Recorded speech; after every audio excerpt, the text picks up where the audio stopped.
Hello दोस्तों, welcome to my channel time is money 6296। तो आज का अपना टॉपिक है पीबी रेशो क्या है।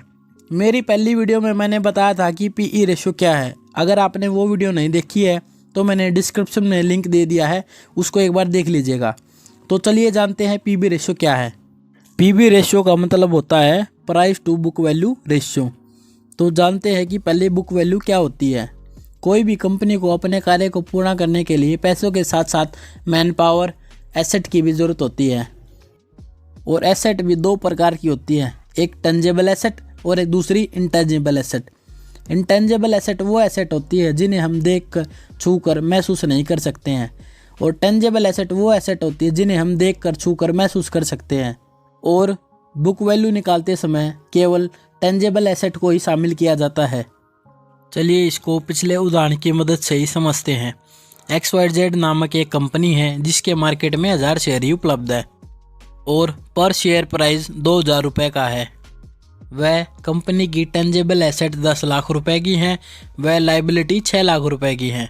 अब टेंजेबल एसेट में से अगर हम लाइबिलिटीज़ माइनस कर देंगे तो हमें टोटल बुक वैल्यू प्राप्त हो जाएगी।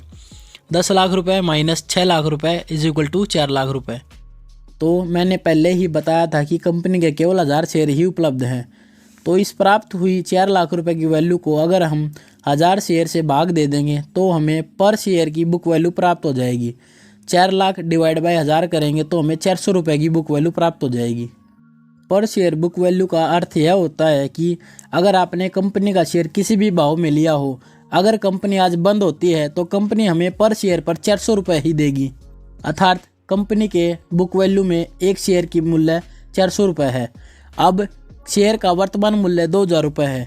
अब इस 2000 रुपये को अगर हम बुक वैल्यू से डिवाइड कर देंगे तो हमें 5 की वैल्यू प्राप्त हो जाएगी, जिसका अर्थ है कि कंपनी का पीबी रेशो 5 का है।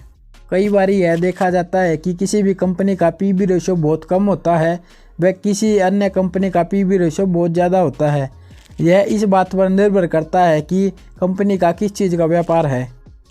अगर कोई कंपनी किसी वस्तु के निर्माण कार्य में लगी हुई है तो उसको बहुत ज़्यादा मात्रा में एसेट की आवश्यकता होती है, और इसके विपरीत कोई ऐसी कंपनी है जो केवल वस्तुओं के रूप में सेवाओं का आदान प्रदान करती है तो उसका पीबी रेशो बहुत ज़्यादा निकल कर आता है। तो कम पीबी रेशो या ज़्यादा पीबी रेशो का होना कंपनी के व्यापार के ऊपर निर्भर करता है। तो इस प्रकार हमारा यह टॉपिक पीबी रेशो क्या होता है यहीं पर समाप्त हो जाता है। धन्यवाद।